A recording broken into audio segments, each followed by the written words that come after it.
as they say in Chicago, Mr. Goalie, number 1, Glenn Hall. You can make a good case for him very easily as the greatest goalie of all time, with or without a mask. What a beautiful human being, and a gift to the National Hockey League. You could always count on him. There's an old saying, you don't have to be crazy to play goal, but it sure helps. Imagine you're sitting at your desk in your office and you make a mistake and 16,000 people start booing you. He used to vomit before every game. And in between the period. We got paid well enough to pay expenses in the wintertime, but we had to work in the summertime. And here's the shot now. Your trainer's your doctor, basically. So if somebody clips you, you get sewn up by your trainer. They never used to freeze you when they stitched. I always thought that's why he got sick before every game, knowing he's got no mask. He's got to go out there.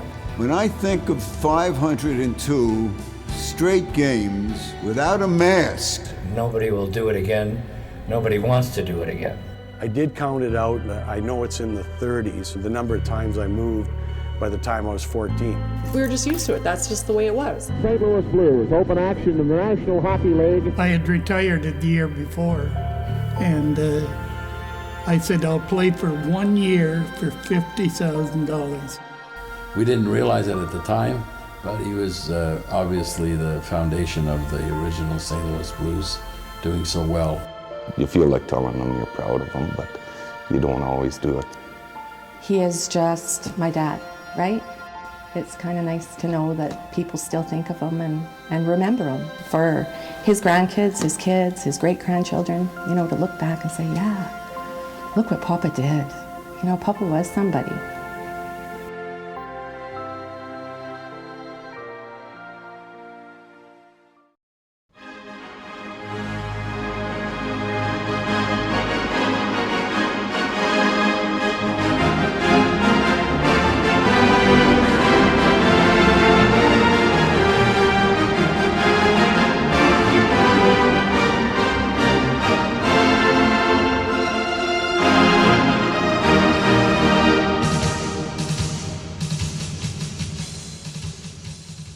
This episode is brought to you by Generate Solutions, your go-to AI experts specializing in empowering commercial real estate companies and environmental consulting firms. As AI is quickly transforming industries and enhancing efficiency, it is important you don't let your business fall behind. At Generate Solutions, we streamline workflows and automate tasks by creating custom AI agents tailored specifically to your business needs. Interested in taking your operations to the next level with AI? Email mfiorante@generatesolutions.com or find us directly on LinkedIn by clicking the link in the bio. On to our episode. Good evening and welcome to another edition of A Conversation with John Conenna. Tonight it brings me great pleasure to bring in a gentleman that has really thrilled a lot of people here the last few years and has had a great career. We're talking about the gentleman director Ryan McInerney, born here in Chicago, Illinois. Most of his childhood was spent being a goaltender. But he had this passion for videos, filmmaking, and everything else. And touched my heart a couple of years back. Well, I'm going to say now almost 6-7 years ago, when he decides that he's going to make a movie about a great goaltender named Glenn Hall. And the name of the movie is Mr. Goalie. This has truly been an honor because as we go into this interview tonight, Ryan's going to take us through the process, why he got into this, why Mr. Glenn Hall, and his career. Good evening, Ryan, and what is going on with you, young man? Hey, Coach, thanks for having me on. Just been working in the film industry since I got done playing hockey, and it's just natural that these two things would mix. I did several book reports on Glenn Hall, the different teachers, so they didn't know. But growing up, he was definitely, in Chicago, you hear these stories about Glenn Hall and just a miraculous legend. Within the within the last 100 years, you have goalies playing with no face mask and minimal padding and no backup goalies. He's just a great legend. You always hear about the maskless goalie that did over 502, NHL games, and with the playoffs, 552, right? Yeah. Incredible, incredible. I gotta ask you because I think if I could far back go and recollect, of course, you and my son Vince were playing travel hockey, and that's when I met you. And was there just always this passion? We'll talk about the goaltending first. You really worked hard at that craft. I remember another gentleman that you played for. His name was Bill Kilcoyne when I first saw you. And then I think it was Mr. Mueller at the time when you and Vince played together. But when did you start as the goaltender to bring up something like Glenn Hall? When did you put on the pads the first time? Well, so I started skating at 5 years old, and there's a bunch of other guys that that I lived in a cul-de-sac with. I lived in a cul-de-sac with Adam Harris and Jake Miller, some other guys that you knew growing up, and that Vince knew, your son knew, and Sure. yeah, got on the ice at 5 years old, and then by 7 years old, I had already decided I was going to be a goalie, and I've worn goalie skates ever since. And I remember. Yeah, I remember when you used to coach at the Chargers, the team in Rolling Meadows in Chicago. Yes. You would do the goalie sessions, and I remember you had the goalie skates on, and you were, Yes. doing drills and teaching us and stuff. And yeah, it was just it was awesome. And then I also want to bring up that you used to get this Goalies World magazine, and I was Yes. hanging out with Vince one time at your house playing hockey and shinny in the basement, and you showed me the magazine, and it had stories about Glenn Hall and Tony Esposito, and uh, Yes. I ended up bugging you all the time for him, and I Those think you ended up magazines giving me your entire collection of Goalies World magazine, and yeah. it covered some amazing stuff. It would break down the positions so well. Ryan, I remember that magazine so well. I mean, even in in our world that we have now, hard to find a magazine of any kind. But I remember that crisp color of those magazines. It was so cool for its time. So you fall in love with the position, but again, you have this almost, I'm going to call it the second nature that you like to have fun with the camera, right? You like doing things. Yeah, Take us through that, because I mean it's all a tie-in into this. Yeah. Yeah, growing up, if I wasn't playing hockey, I was messing around with the camera and making funny videos with friends, or playing street hockey and videoing it. And but eventually I realized I could tell a story with the camera, and I knew that if hockey ended, that's what I was going to do. And I played 1 year of college hockey. Didn't get as much playing time as I had planned, but I went to Fitchburg State College in Massachusetts, and I was studying film. And but yeah, after a year of playing, I was like, I wasn't getting much playing time, and my folks had moved from Chicago down to Florida, so I went down there and finished school down there at Florida Atlantic University, and then when I graduated, I got right into the film industry. You remember what year did you graduate from college? Was it the late two? 2012, because I took 2 years off to play junior A hockey. Because you stayed at the goaltending thing for a while, right? Right. Yeah. And you saw the different progressions of the goaltending thing, meaning, because I remember, I'm going to date myself, of course, being 66 years old. When I got to that college level, those shots were starting to look not like pucks anymore, like aspirin tablets. And was like, okay, I think I'm done, or I told my dad, I think you got to take me to the eye doctor. No, he says, you're just too slow. But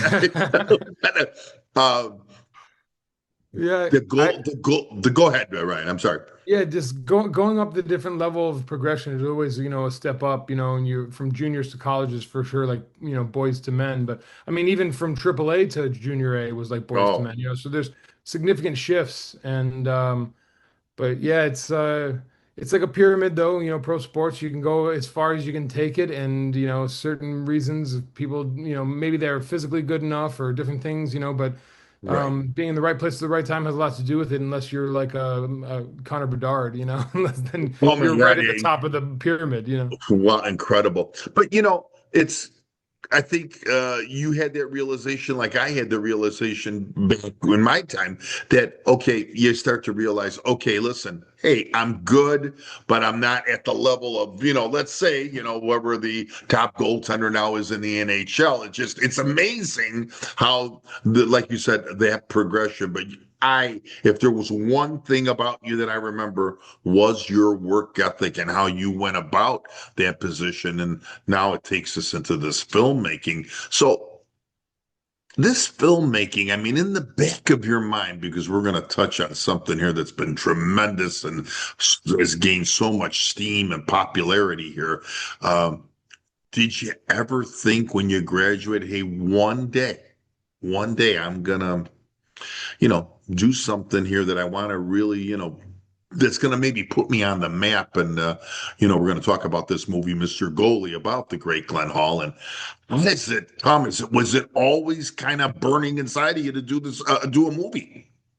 Yeah, I mean, I knew when hockey came to an end for me, I knew that film was going to be the next thing that I was going to put the same energy into and the same, perseverance and hard work. And, it's great though. I remember thinking this is that in hockey, there's an age limit. At a certain point, no matter how far you make it, it comes to an end. What's great about filmmaking is you could be a Clint Eastwood.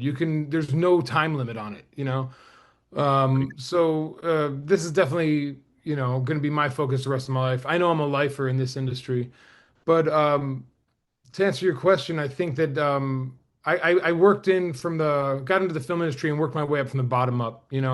I kept going to set as an extra. I got my SAG card and got in front of the camera a little bit.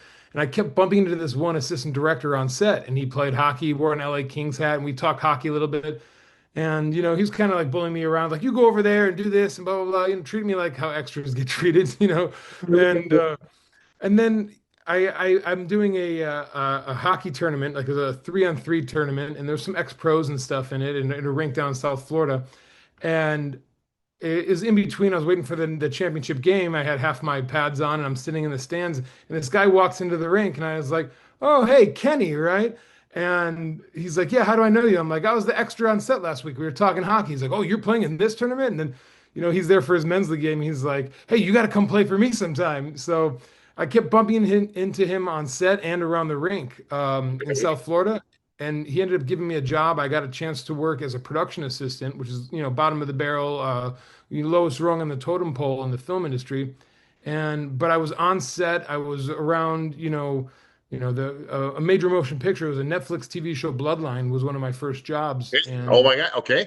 Getting to work in the Florida Keys, and yeah, it was great experience. And it's funny, that guy ended up being the sorry, my camera keeps doing that. But that guy who came into the rink and I kept bumping into, he ends up being the guy who goes 50-50 with me on this hockey project eventually. I say, "Hey, I got this great idea for a documentary." He matched me on every dollar that I was able to raise for the film, and he's now a co-producer of Mr. Goalie. Okay, so let's take it from there. You're this, and correct me on this again. You're the production. That first one was called what? The job. Production assistant. Okay, so now let's go through the progression. Production assistant. Okay, low man on the totem pole, like you're saying. What comes next for Ryan McInerney? What's the next step? So I was looking at all these other, actors and directors and being like, "Oh, one day I want to, do that type of stuff." But I learned the industry and learned how all the departments work and stuff. And after you get 600 days of being a production assistant on set, you keep your call sheets has your name on it, and with everyone who's there for the day and what you're going to do for the schedule and stuff for the day is all on these call sheets that they hand out at the beginning of the day or send to you the night before, so you know where you report on set. So I saved up over 600 call sheets and all my pay stubs, and you put them in a nice book, and it takes a bit of effort, and you send it in to the Directors Guild, and they go over it, and then they say, "Okay, you've been accepted to the Directors Guild," and then you can become an assistant director.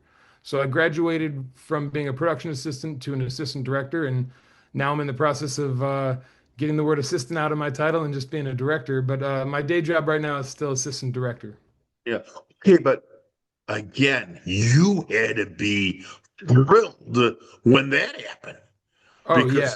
because now they're going through this and they're seeing what you've done, right? They're going to look back and say, and call on the people that you worked for too. Am I correct in saying that? Yeah, they checked to make sure that it was all, legitimate days that you're submitting. And, I think actually when I submitted my Directors Guild book, the first one, it was supposed to be 600 pages, and I sent in somewhere like close to 800 days that I had done. So just a little bit of a buffer, just in case they throw some days out or some days don't count, or and then after that, I did 400 days as an assistant director, and then I put another book together and sent it to the Directors Guild. Now that allows me to be a first assistant director, allows me to work in Hollywood. They kind of, the way the unions work and stuff, they make it, you have to jump through these hoops before you can work in LA with, the top of the industry. Can imagine. And this was all, Ryan, happening in California, correct? Yeah, well, I was lucky enough to get a lot of work in South Florida. And but the work in South Florida took me to Atlanta. It took me to New York for a year to work on a TV show. It took me to Los Angeles. I got really lucky. I got to work on some cool movies and TV shows down here, and one of the assistant directors liked me down here, and he brought me out to work for a year in California. I got to work with Chuck Lorre, who's a great producer, on a TV show called The Kaminsky Method. It was with Michael Douglas and Alan Arkin, and you'd see all these different celebrities coming through the door, and I was the guy getting all these actors to, as a production assistant at the time, getting these actors to their dressing rooms and making sure they go through hair, makeup, wardrobe, sound, and props to get wired, and then get them on set. But, I got some funny stories, like Danny DeVito was a cameo one day, and his manager was driving him in, and it's on the Warner Brothers lot, and they go to park him into a spot, and I'm out there standing there. It was like me and two other people, like another assistant director. This looked like three of us lined up, and we were watching them park, and she struggled to park this car, and it was a little awkward. And they get out of the car, and I said, the judges give it a 1 out of 10, just like we were all lined up sitting there. And Danny DeVito thought it was the funniest thing. I worked with him for a couple days on that set, and he asked me to be his personal assistant and, to come work for him. But at that point, I was already invested in turning in my 600th day. I was, putting together my book to send to the Directors Guild. So I was moving up in the industry, but it was kind of funny. You meet some interesting people. Oh my God! In the industry. Here you're trying to do, your career, your job, and now you're running into a Danny DeVito, a Michael Douglas. I mean, you're dealing with different personalities, the egos, and everything else. And just fantastic. One thing that I've loved about you, and I'm just going to touch on this, even when you were the goaltender here coming up, and of course now doing this, you were very astute. You wanted to learn, and I remember you always asking questions, if it was about the game, if it was about your position. Even with this, you've gained a lot of experience to get to what we're going to talk to tonight about this movie. Did you know going into this thing, after now doing this with all these little experiences you're telling me, okay, I got this, I'm getting this, I can do this. When did you know that, okay, I got this, I'm good and bad on the dance floor right now, that I think I could pull something off? Yeah, I don't know. As you're working your way up as a low man on the totem pole, you're bringing all the important people their coffee and stuff like that. So you're in the bubble, and there was an aha moment. And I'm not going to say what film it was, but I was working on a film, and it was a big budget film, a major motion picture. And I was thinking, how did this director get into this position? and someone was like, oh, he made this great documentary. And I was thinking, like, oh, I got a great idea for a documentary, and I started kicking around that idea, and I told some friends about it. And then Gordie Howe passed away. And because I was telling everyone about Mr. Goalie, my friend who doesn't know much about hockey goes, hey man, I'm so sorry, Mr. Hockey passed away. You won't be able to make that film now. I'm so sorry. I was like, what? That's how I found out Gordie Howe passed away. I was like, no way. I was like, he was someone that I would have wanted to interview for this film, Mm-hmm. And I went and looked, and I was like, okay, that's the moment where I'm like, okay, we have to start this film now. I don't have much money. I don't know how long it's going to take. I didn't think it was going to take 7 or 8 years to get to this point, but I knew I had to start right then. And I reached out. I got connected with Pat Hall, Glenn Hall's son, and I know he was on your podcast last week. Talk about that with you. Wonderful interview. Yeah, and you could tell, they're such down to earth people, the Hall family, and some people say don't meet your heroes, and I'm so glad that I met Glenn Hall because he was such a great guy. He was so accommodating and hospitable, and yeah, they had us fly out to Edmonton, and we had a great first interview with him in 2017, right after he was named to the top 100 players of all time. So we're walking around his farm, and he's showing us the old barn and stuff, and he's got a jacket on that says top 100 players, like Centennial, like NHL Centennial, the whole deal. And it was just really cool. And we Glenn Hall at 88, 86, 88, I think we got most of his interviews when he was at that age, and he's sharp as a tack, recalling specific plays in games from the 1950s, 60s, and 70s, and just it was just wonderful. Everything happened as it was supposed to happen when it was supposed to happen, and it is sad that we didn't get Gordie Howe's interview and stuff, but his passing was kind of the catalyst, I'd say, the moment where I realized I need to do this now. I'm running out of time. Well, you know what? Great on you, because I think Gordie Howe was born in 1929. Glenn Hall was born in 1931. So you're looking at this like, okay, let's get going, because the clock is ticking for all of us. I get it. But this was a tremendous thing. And yes, in my interview with Pat Hall, he says that you went out there in 2017. Here's my thing about this. I mean, here's this guy that I saw play. I know you never saw him play live, that no one would have ever approached this man. But you had this idea. I mean, when does the idea really formulate that, okay, you know what? How does Ryan McInerney do it? Meaning this, I got to get a hold of Glenn Hall. And where do you start to say you're going to get a hold of Glenn Hall? Who did you reach out to first? I was reaching out to as many people as I can in Chicago and in the film industry, and I got a hold of Pat Hall, his son, and that's really where the key just turned. And Pat Hall, we ended up giving him an associate producer credit on the film because of how many doors he opened for us, including the initial door. Really, Pat Hall was the let us in the front door, no pun intended, but legitimately got it going. And there was times where we wanted to get Mike Vernon's interview. Glenn Hall coached Mike Vernon. It was like, yes, it's the goalie coach. Mm-hmm. We interviewed people who coached Glenn Hall, Scotty Bowman. We interviewed his teammates. We interviewed the view from the other end of the ice, Bernie Perrant and Jerry Cheevers. We interviewed, inside the locker rooms.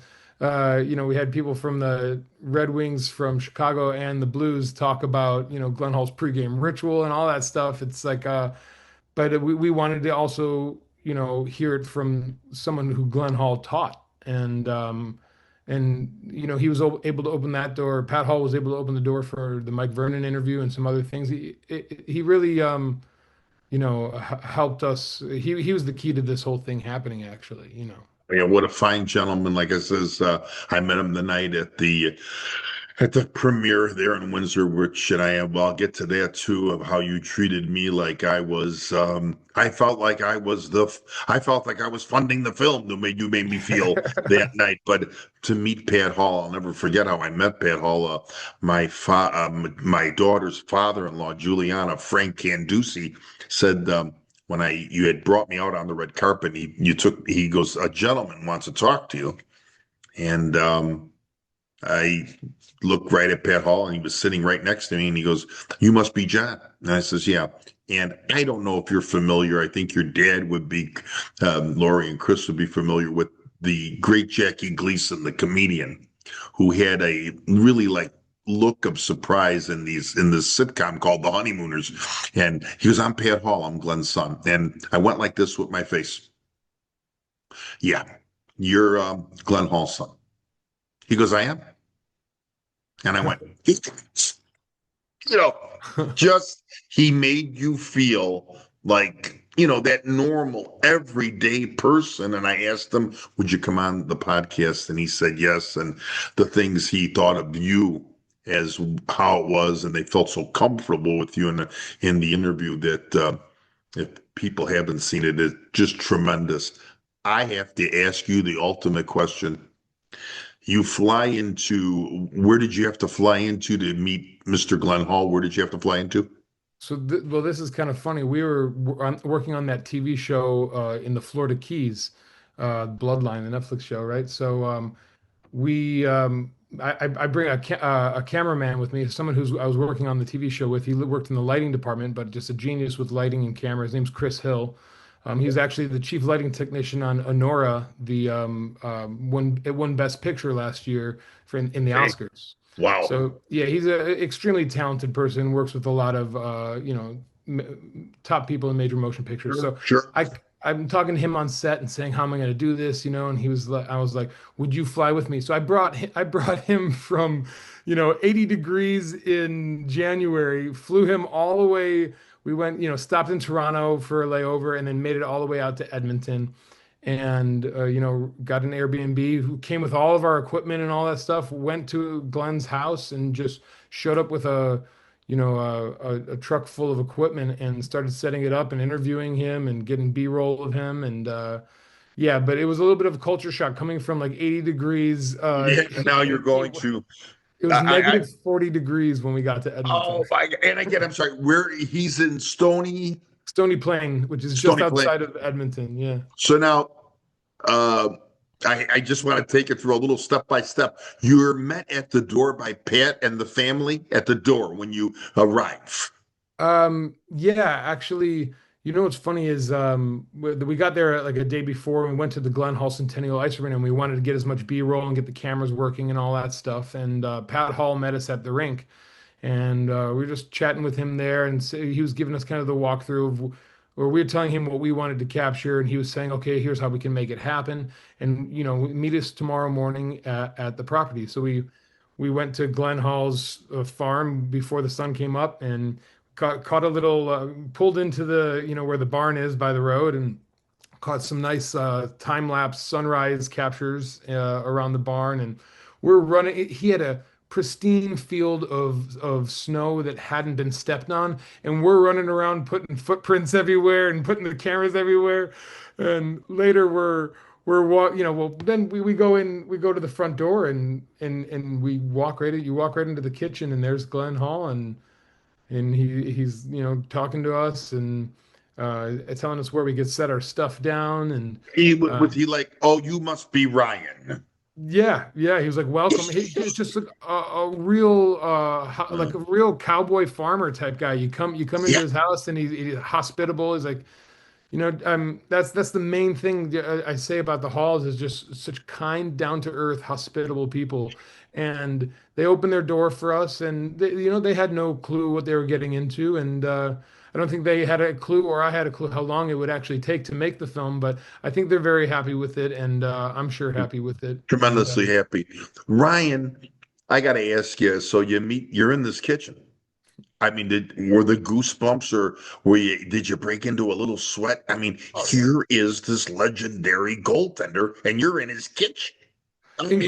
Incredibly nervous. And as someone, it was my first time really directing a documentary. So even when we got to doing the questions and stuff, and even in that initial interview, you could hear my nerves and stumbling in the background, of the interviews. When I listen back to that first interview, it's like a little painful for me. But Glenn Hall, was such a gentleman, and he probably could tell that, I was at the beginning of my career. But then we flew back out 2 years later, and because we got some great footage and stuff, and I was thinking that's when I decided I had more time to think about it, and I was like, if we had a second chance, I'd go and because I had so many questions.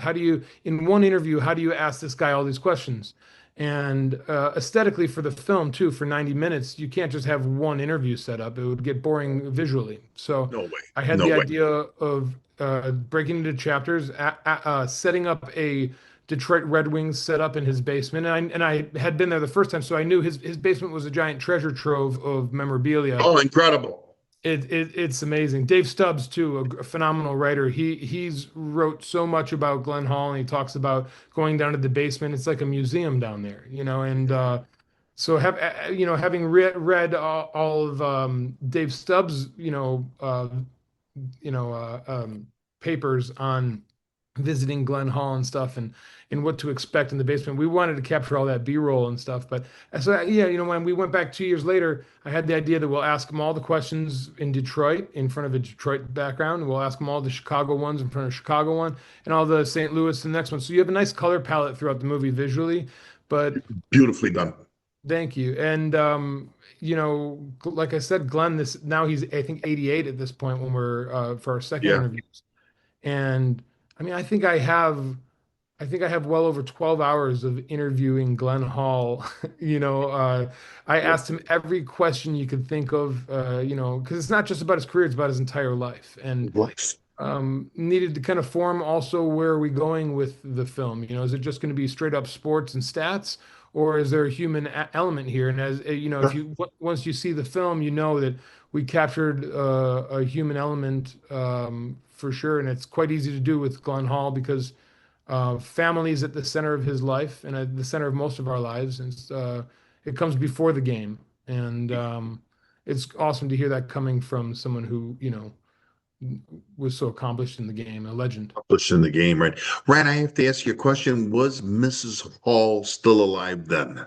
Unfortunately, she had passed by the time I started the documentary, but was her presence there? Absolutely. You could, from the family talking about her to even Glenn, taking us on a walk around his property and the memories he'd share of him and his wife. I'm a bit of a spiritual person too, and I feel we felt her presence not only while we were there, but while we were editing through the story. It really felt like there was the story's touched by a higher power, and I feel like I may be getting off outside of filmmaking and hockey. No, that's okay. I want to know your emotion. I want your feeling of that, and what a beautiful woman she was. Because I remember the only time I really saw her was in 1988 when they retired his and Tony Esposito's number. But the one thing that got me in the film, and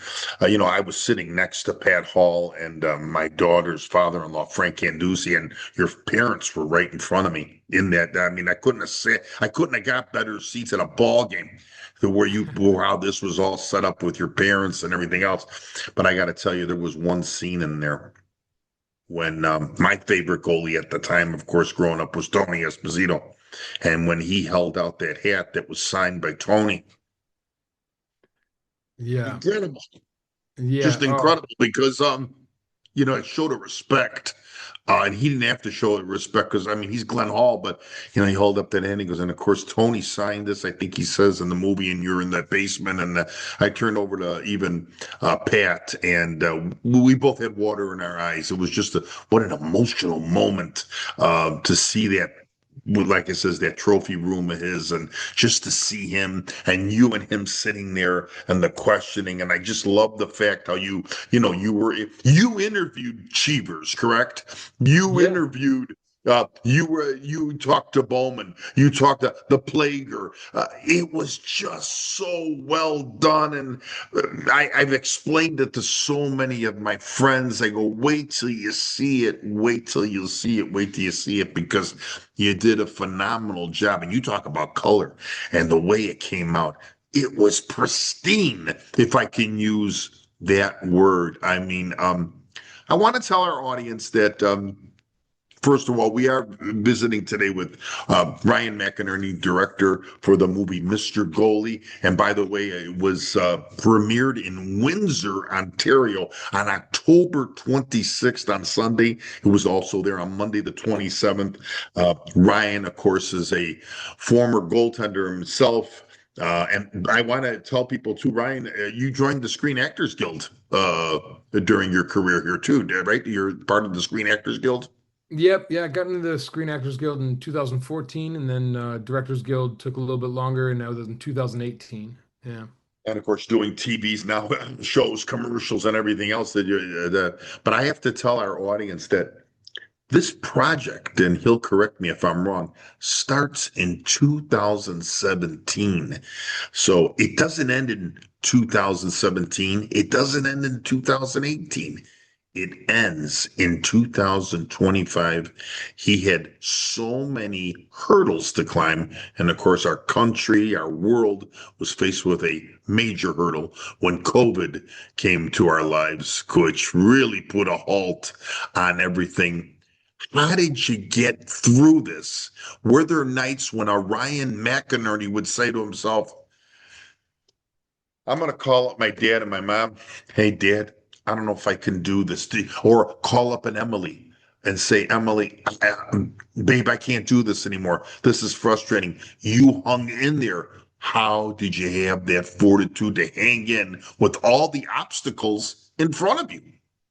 You know, I'm really lucky to have such a good support system. And, you know, you were at the premiere, you saw, you know, I had my girlfriend, my parents, you know, my aunt, my uncle. I had a lot of friends and family who pitched in however they could, whenever they could, and encouraged me to keep going, you know. But it's funny, you know, you kind of talk about that. Yeah, I remember right before I flew up for my first interview with Glenn in 2017, my parents had some friends over and stuff, and they raised the glass for me at dinner saying, Ryan's about to go up and start this, you know, documentary. And I remember that moment, and that like I had a hunger to do it, and like you know, I wanted to make this project come to life. But I remember at that moment, I was like, wow, I have a giant mountain to climb. and it has been. There's been a lot of hurdles and stuff, but I've had a good support system. And like I said, you know, I'm so lucky that the Hall family and Glenn Hall were so patient through all of this, and they let me experience the art as I needed to. And I think we put together a nice piece. And because of everyone's patience and the belief in me, that's how it got done. Yeah. And, you know, I mean, if you had when we talk 2017 to 2025, we are talking of 8 years of work, dedication. You know, I mean, there were probably times where months where you couldn't get into anything just because of the obstacles in front of you. Did you think it was going to take this long? Did you think was there a point where you thought, okay, let's say 2017 to 2019, just before the COVID, did you think when you got to 2019, I think I'll wrap this up by 2020, or did you knew it was going to take longer? No, I mean, the intent was always to finish it as fast as possible. But you know, I've heard a lot of filmmakers talk about this too, is that the film will talk to you as you're making it, and everything in the right films, you know, in this film, everything fell into place as it was supposed to, when it was supposed to. And you know, there with a lot of the guys I wanted to interview and stuff, there's a little bit of a race against time too, because you never know. You know, 3 of our cast members have already passed on, and you know, Bobby Plager, Bobby Hall, and now Bernie Perrant. And it's I'm so thankful to have gotten those interviews. I'm so thankful to have gotten all the other interviews that I got too. You know, for a documentary, it's a pretty big cast. I think it's like 16, because we have Glenn Hall, and we have his 4 children. And that was another thing about Glenn, is when I reached out, when I got, you know, through from Pat connecting me to actually talking to Glenn was like, yeah, I'd love to do this, as long as all my kids agree to be in it. And thank God all the kids agreed to be in it. And you know, you could have that one opinion that could sway the whole thing correctly. I mean, I have that with my family just on going on a vacation. Can you imagine? No, we're not going to Italy, Dad, again for the 9th time, you know. But no, I can imagine. Yeah, I mean, you had to be like, okay, I hope so-and-so wants to do this right? And they were all wonderful. And just like Glenn and Pauline, and I never got to meet Pauline, but, you know, meeting the kids and and meeting Glenn, they raised great children, and they have a huge family, and they're all just like everyone's a class act. So we got the family interviews, and then we branched out. Scotty Bowman, Bobby Hull, Jerry Cheevers, Bernie Perrant, Mike Vernon, Grant Fuhr, Bob Plager, Red Berenson, Darren Pang, and Jordan Bennington. And he's our a modern NHL goalie. Talks about the butterfly and how it's used today. And then we had writers Dave Stubbs, Stan Fischler, and Bob Verdi. So it's a pretty big cast, and there's a lot of things that hit the cutting room floor that are absolute gems. But you have to fit into a 90-minute movie, and each interview was a great performance in my opinion. And as a hockey goalie / filmmaker, to sit down and interview these guys, I mean, it was a dream come true. I enjoyed every second of it. I'll be honest, as much as I wanted everything for when I got to that theater in Windsor and that movie came on, I was actually kind of envious that you got to talk to Achievers, a guy from my time, Red Berenson, who scored 6 goals in one game when in the old Western Division of the NHL. I mean, to see these guys, the Plager brothers, of course, there was Barkley, Billy, and Bobby that played with him. I was like, wow, how did Ryan do this? This was a dedication. I have to tell you something.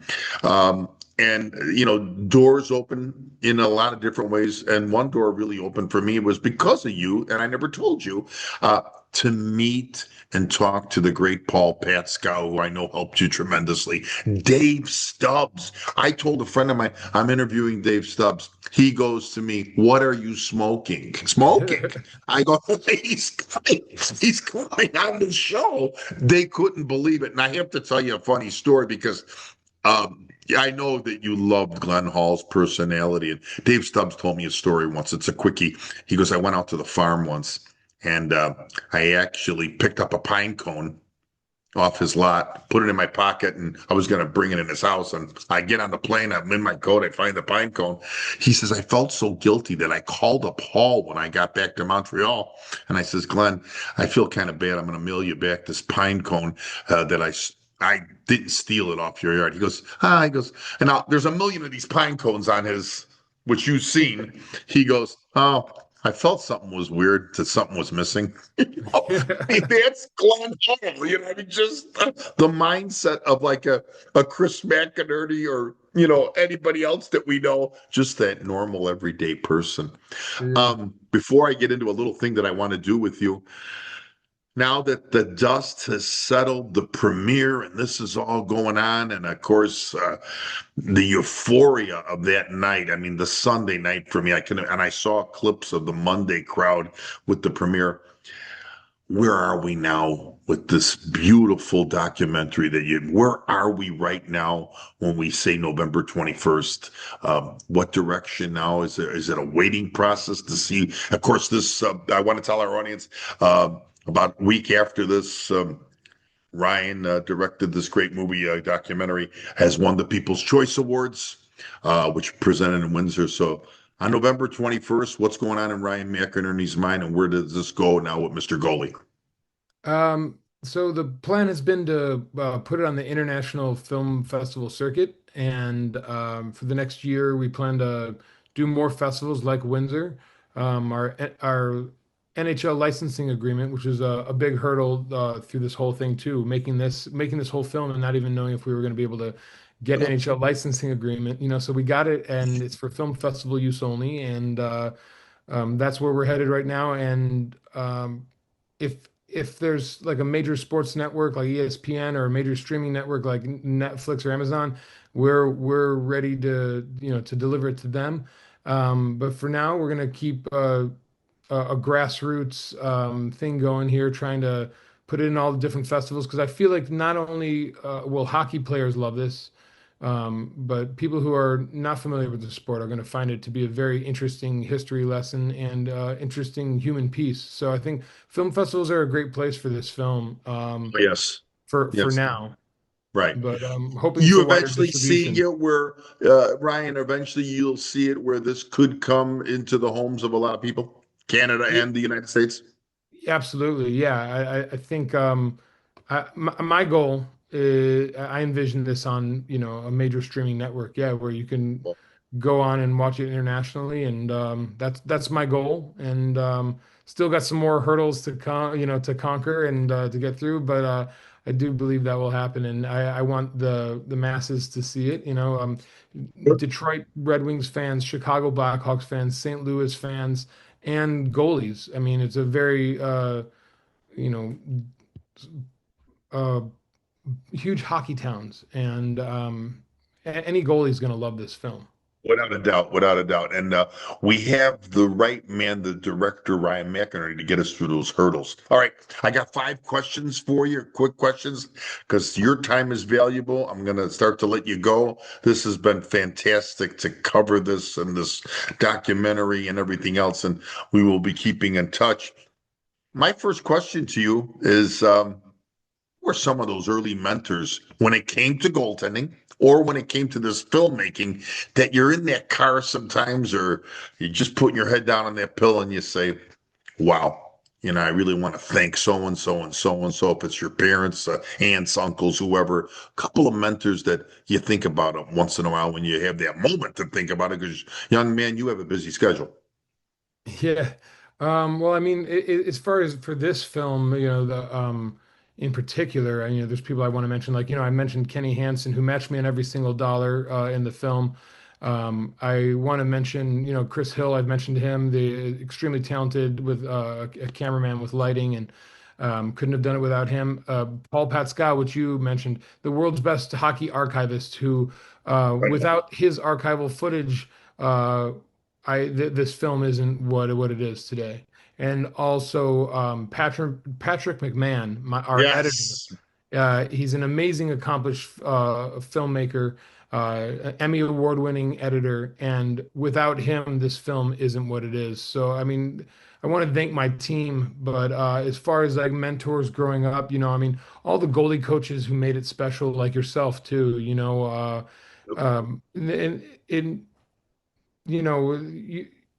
it's amazing that you got. I'm so happy you got the recognition too of being in the Illinois Hockey Hall of Fame for coaching, because you are the type of coach that we'd have these conversations with a 10-year-old. You're having these conversations about teaching who Glenn Hall was and Tony Esposito and the innovation that they had at Glenn Hall with the butterfly. And remember talking to you about Tony Esposito putting netting in the 5-hole and different things, putting cages over his mask, and just in your experience sharing your experience as a goalie.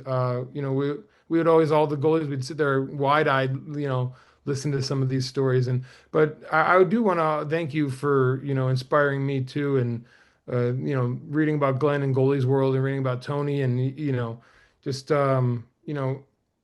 it's people like you who, motivate, young men to follow the path in hockey. And, I made this film also for 10-year-old Ryan, the kid who's obsessed with goaltending. You were a tremendous goaltender. I want you to know that. Thank you. Christ. And but I do want to thank all my coaches and anyone who made a difference in my hockey life and in my film life. And for a lot of the people that I still talk to in Illinois, they are so very proud of you. All right, I'm going to bring something up. Let's see what you say. What is Ryan McInerney's favorite movie besides Mr. Goalie that he could watch 200 times and not get bored? Well, I think as a kid, I grew up watching Ghostbusters in that franchise. And they're still making great films, the Ghostbusters franchise. But those original, ones, I grew up on that. I could watch that over and over again, and it brings back memories of childhood too. But sure, for sure, yeah, for sure, yeah. Good comedy with some action, Yeah, no, without a doubt. Oh my God, fantastic. Question 3. You've worked with a lot of people since you got into this filmmaking.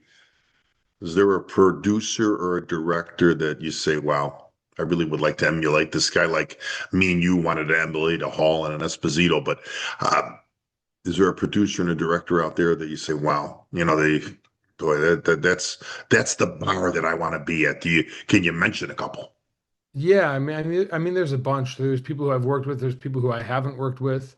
And it's interesting in this industry too. When sometimes they say don't meet your heroes. Sometimes you meet people and they're awesome. Sometimes you meet people and like, oh, he's cool, but not as cool as I thought. But there's definitely been a lot of inspiration. I love John Favreau as an Oh, actor, yes. director, writer, producer. He also had kind of the mindset that I have where you go out and you make your own film. Because if you sit around waiting for someone to cast you in something or someone to wait to point at you on set and say, hey, you're the next star, you're the next director, no one's going to hand that to you in this Right. industry. Right. You have to go out there and make it yourself. So I think John Favreau is I've met him just on set, like in a scene, but like I was an extra and he was around and he was super impressive. He was acting and directing at the same moment. The And I, same. yeah, it was a What movie an Chef. inspiration that is, and to give you that determination. That's very nice of you to bring up this Mr. Favreau for sure, for sure, sure. Yeah. Question 5. I'm going to put you on the spot, but I'm going to give you. You got 10 answers, 10, but I'm going to put you on the spot. Who are Ryan McInerney's 10 top goalies of all time? Oh, geez, that's tough. I wouldn't want to leave anyone out, but we're gonna start with But Glenn don't worry, Hall. they'll blame it on me because I didn't give you enough time, but we'll give you 10. Let's start with Glenn Hall as number one, obviously. We better. And I'm gonna just knock the Chicago goalies out in the top three. So that's Glenn Hall, that's Tony Esposito, and Tony Esposito I've mainly seen video of. Same with Glenn Hall, I've only seen video of, and I was lucky enough to meet him. But Corey Crawford, I mean, if you're We're bringing tremendous. if you're bringing the cup to Chicago, you're in the top for me. Without a I doubt. I since living in South Florida, my folks live in South Florida, so I'm here a lot. And Bob Roski is just it's Incredible amazing, goaltender. amazing to watch a goalie and say, yeah, he's going to be in the Hall of Fame, and you know it already. Right. And on that Tremendous. note, Marc-Andre Fleury, Oh, and I mean the list could go on. I loved Nikolai Khabibulin growing up, even before he was the Blackhawk. sure. Um, Remember him winning the Stanley Cup with Tampa? Yep. And I'm scared to leave out anybody, but I'm just the Russian goalies too. Igor Shesterkin, to watch him play, Oh, he's incredible just an goaltender. it's amazing. They talk about Glenn Hall being such an acrobatic goalie. Well, you look at modern times, almost all the goalies have to be acrobatic, but you look at Sure. Shesterkin and you're like, wow. He Incredible. plays some amazing saves. Most of the Russian goalies, Vasilevsky also is fun to watch, but the last I'm going to go into 11 or 12 goalies here, but That's Patrick okay. Waugh, Martin Brodeur, and Oh, Dominic yeah, we can't Hasek. leave those two out because, yeah, they're probably now the elite modern day, like Glenn and let's say Terry Sawchuk. Sawchuk were in their Yeah. day. Right. Yeah, Yeah, so exactly. Martin Brodeur, I had a chance to meet him once with a gentleman, and yeah, Patrick Waugh, he's still coaching now, and he's tenacious. He's fun. He's fun to even watch him coach a team. But Dominic Hasek, I love the acrobatic. And you might remember this about me too. Is like I would make the first, second save, but then I would be battling to make the third and fourth save too. Of like, if I can get a toe on it, or just like I love that last second when the player's about to put the puck in an empty net and you rob them. And Dominic Hasek is that type of goalie. Ryan, you had that style. You had that. You were always fighting to, hey, take that third, fourth shot. I'll get it. All right, Yeah. my last question, then I'm going to say something about you.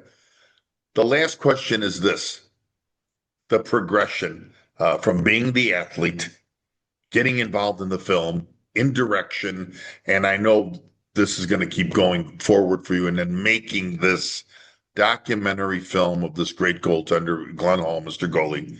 If you, at this young age, had to do it all over again, are you doing it the same way? Yeah, Everything you've done up to this point.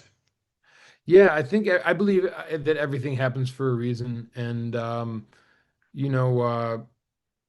I put the weight on myself too, that my life's purpose for since I started this project was to make this film. And we're everything that's happened so far has been extremely fulfilling, and I think I'm still not done yet with this project as far as getting it out there to as many eyeballs as I can get on it.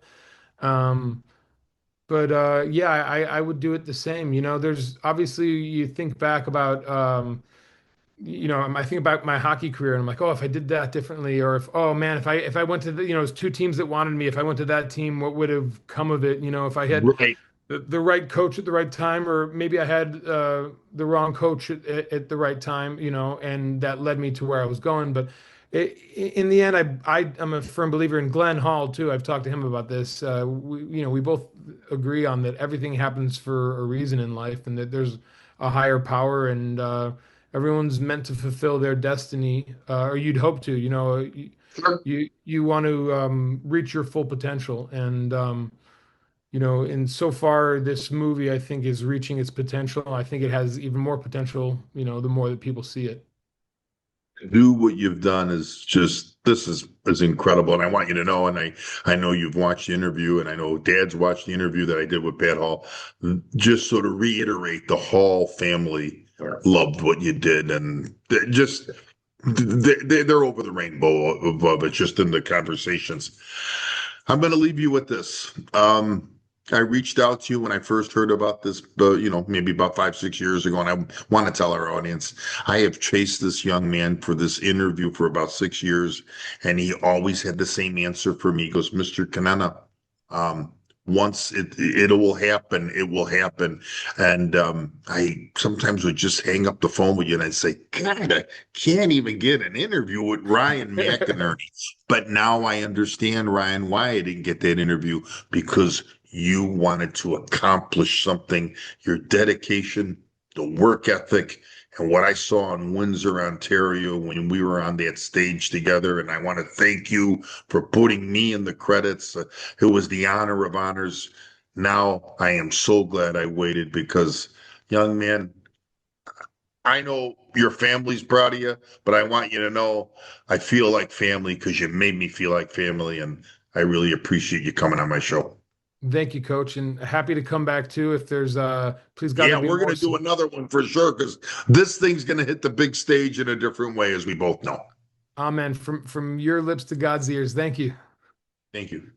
All right, we've visited today with director Ryan McInerney. The movie is Mr. Goalie, about the great Glenn Hall, and just loved what this gentleman has done.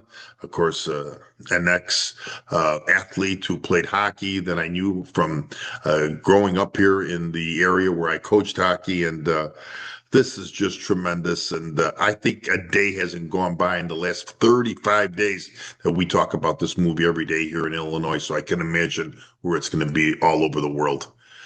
Good day, and thank you, Ryan. Thank you, Coach. Talk soon. As they say in Chicago, Mr. Goalie, number 1, Glenn Hall. You can make a good case for him very easily as the greatest goalie of all time, with or without a mask. What a beautiful human being, and a gift to the National Hockey League. You could always count on him. There's an old saying, you don't have to be crazy to play goal, but it sure helps. Imagine you're sitting at your desk in your office and you make a mistake and 16,000 people start booing you. He used to vomit before every game. And in between the period. We got paid well enough to pay expenses in the wintertime, but we had to work in the summertime. And here's the shot now. Your trainer's your doctor, basically. So if somebody clips you, you get sewn up by your trainer.